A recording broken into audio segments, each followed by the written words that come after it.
Amazon Caraïbes avec Francette Rosamond d'Interentreprise. Mais pour l'heure, on va recevoir donc Francette. Francette Rosamond et Interentreprise, voilà, c'est le dernier numéro de l'année et le premier de cette année. Absolument, voilà. De janvier, alors, il est encore décembre, janvier, c'est un bimestriel. Bimestriel. Bonjour Francette. Bonjour à tous, meilleurs vœux, ravi d'être là et de recommencer cette année avec vous, c'est super. Et puis, c'est pas une année de trop, non, comme on dit en politique. Mais non, au contraire, c'est une année de renforcement et puis ce que je souhaite à chacun vraiment, c'est de la confiance. Parce que c'est vrai que l'environnement est plutôt incertain. On pense qu'on est entouré de terroristes, de violences, etc. Moi, je professe que pas du tout et que si nous regagnons en confiance, ne serait-ce qu'en nous-mêmes, là qui est passé meilleur, quoi. Bon, j'ai envie de dire, même pour ne pas choquer, Inch'Allah. Bon, alors, ça va bien. Alors, le numéro de janvier d'Interentreprise, alors, on parle un petit peu de Carrefour Market. Absolument. Oui. Dans ce numéro-là... C'est tout près d'ici, d'ailleurs. C'est tout près d'ici. Dans ce numéro-là, on a donné la parole à la nouvelle direction qui est en train d'arriver à la tête du groupe Safo. Oui. Donc, on l'aperçoit... Alors, qu'est-ce que c'est ce groupe Safo, moi le groupe Safo, c'est eux qui ont mis les Nice, ils ont les 8 à 8, et puis ils ont des Carrefour Market, et puis voilà, ils sont implantés en Martinique, en Guadeloupe, en Guyane. On détaille tout ça. D'ailleurs, tous leurs magasins dans notre numéro. Oui. Et c'est un groupe qui a des ambitions. Donc, il y a un changement de génération, vu que le patriarche passe la main avec droiteté et délicatesse à son fils chéri, et donc ça se passe plutôt bien. Donc, ils viennent d'ouvrir à Colin, et vous vous souvenez de cette enseigne Marché Conseil qui existait aux Abîmes et qui avait fermé après moult difficultés. Ils ont donné cette teinte un peu haut de gamme à ce Carrefour Market particulier. Ça se voit quand on y va. Et donc, non seulement, en plus, ils ont déplacé leur siège là-bas, donc leur siège n'est plus à Jarry.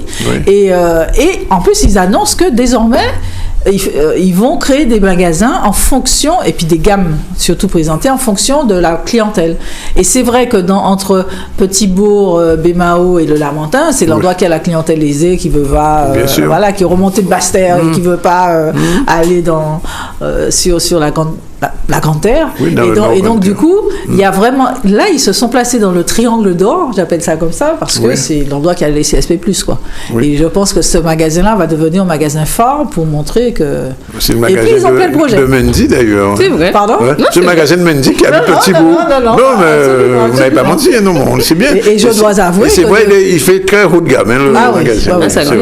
Donc, en plus, il explique un peu ses projets, et je vous dis, dans quelques mois, vous allez être surpris. Ils ont ce groupe-là est en train de prendre de la force dans les 3 territoires. Il va ouvrir, et je trouve ça formidable, je suis d'ailleurs allée voir un peu le chantier, ils vont ouvrir à Saint-Laurent-du-Maroni, un Carrefour Market, et avec un quai libre service pour les pirogues. Carrément. Alors je me dis, il y aura 2 quais, un quai pour que les piroguiers arrivent, et puis un autre quai pour que les piroguiers récupèrent la marchandise. Je veux dire, en plus, ils ont de l'imagination, quoi. Donc, non, franchement, moi je dis, c'est un des groupes qu'il faudra regarder avec attention dans les prochaines années.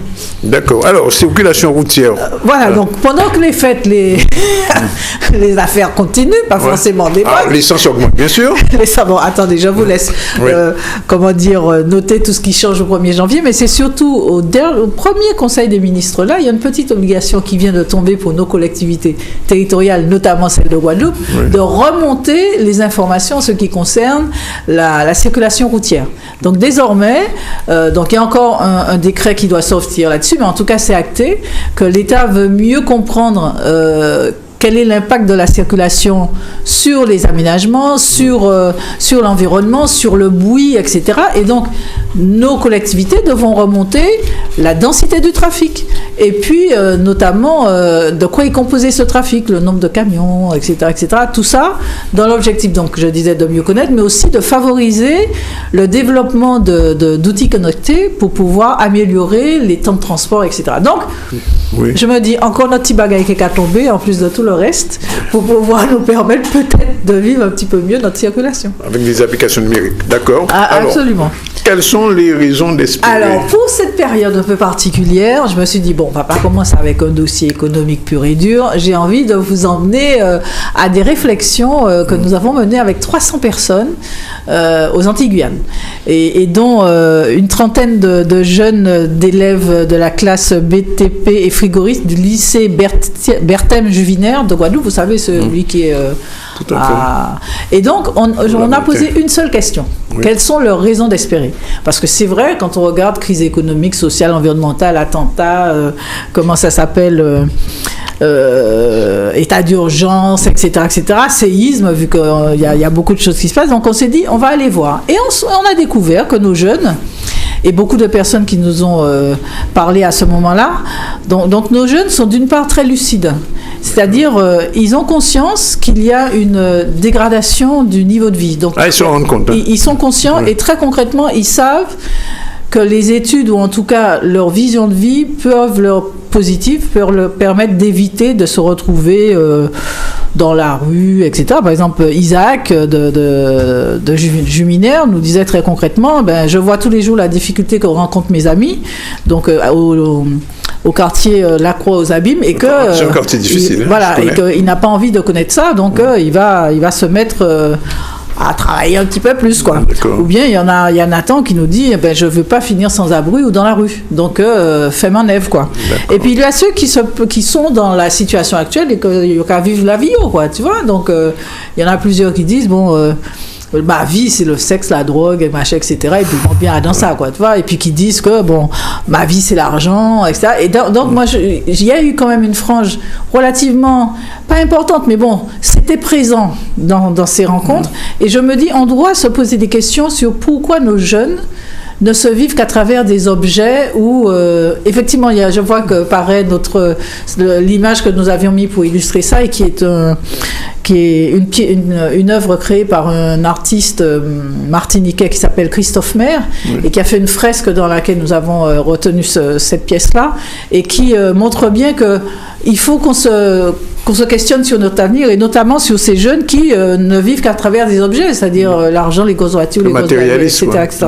Donc, nous, adultes, nous devons nous questionner. Et puis, il y a quand même une majorité d'entre eux qui ont des envies simples, c'est-à-dire de famille, avoir des amis, de l'amour, du soutien, etc. Et qui veulent être la fierté de leurs parents. Et qui cherchent un bon travail. Et puis, il y en a qui veulent changer la norme, c'est-à-dire, par exemple... Shilov, elle a un prénom très particulier, c'est une jeune haïtienne qu'on a rencontrée. Je vais vous lire ce qu'elle nous a écrit, parce que je trouve que c'est très parlant. Je vous rappelle que ces jeunes entre 17 et 20 ans, et puis ils sont dans une filière professionnels, ce ne sont pas des intellectuels, mais quand je dis intellectuels, ils ne sont pas dans S, A, etc. Et donc elle nous dit, mes raisons d'espérer en l'avenir sont de réussir ma vie, m'accomplir en tant que femme, avoir du travail pour être une femme indépendante. Oui. Parce que ça, je pense que c'est... Très important ça pour la femme aujourd'hui. Mais non seulement important, mais je crois qu'il faut être clair dans notre société guadeloupéenne, martiniquaise et guyanaise. Les femmes ont encore des plafonds de verre à passer. C'est-à-dire que, par exemple, il y en a qui font de bonnes études, mais quand même, la pression familiale et environnementale font qu'elles se retrouvent quand même, on leur dit, il faut que tu sois maman à la maison, quoi. Il faut que tu sois en dessous du garçon, etc., etc. Donc, et elle continue, elle veut créer une association pour aider les enfants malades qui meurent de faim à Haïti, vu qu'elle est haïtienne, et des orphelins qui n'ont pas de père ni de mère. En tant que jeune haïtienne, aider mon pays, être une femme influente, avoir une famille mariée, etc. Donc, c'est ça. Moi, je trouve que c'est extrêmement encourageant qu'une jeune femme ait ce genre d'idées. Déjà, et ce qui veut dire une certaine maturité. Non seulement maturité, mais ces idées sont là. Donc, il faut les nourrir et les polliniser. Et puis, il y a effectivement encore un autre garçon, Artax. Ils ont des prénoms, je me demande d'où ça sort. Artax. Ouais. Et qui dit qu'en Guadeloupe, il voit trop de gens qui disent qu'il faut sauver la Guadeloupe, mais qui ne font rien. Donc une très grande lucidité, et qui se dit que lui, il veut être dans le recyclage de toutes sortes de choses. Donc c'est là encore, nos problématiques sont présentes chez nos jeunes, et ils ne sont pas, à côté, en marge. Donc c'est vrai, cette parole aussi directe, libérée et parce que je trouve, je les remercie encore aujourd'hui, parce qu'ils ont été très, très francs. Oui. Parce que voilà, on leur donne la parole et puis je leur dis écoutez, on va faire apparaître ça. Ils ont été ouverts, ils se sont lâchés, donc il faut les remercier. Et en même temps, on se dit il faut que nous soyons en capacité d'entendre ça et se dire quelles peuvent être les réponses pour des adultes par rapport à ça. Et puis dans ce fameux numéro qu'on peut télécharger sur le site interentreprise.com, il y a un banquier, c'est pour ça que je gardais le meilleur pour la fin, un banquier qui a donné ses raisons d'espérer. Je lis un petit peu pour vous dire comment, franchement. Alors, il nous disait, je vois dans la crise, c'est Olivier Klein qui est le grand directeur de la BRED, qui est implanté chez nous. Donc, je vois dans la crise actuelle des raisons d'espérer. Les changements accélérés, comme ceux liés à la mondialisation de l'économie, au développement des nouvelles technologies, sont autant d'occasions de se réinventer, d'innover, d'imaginer le monde de demain.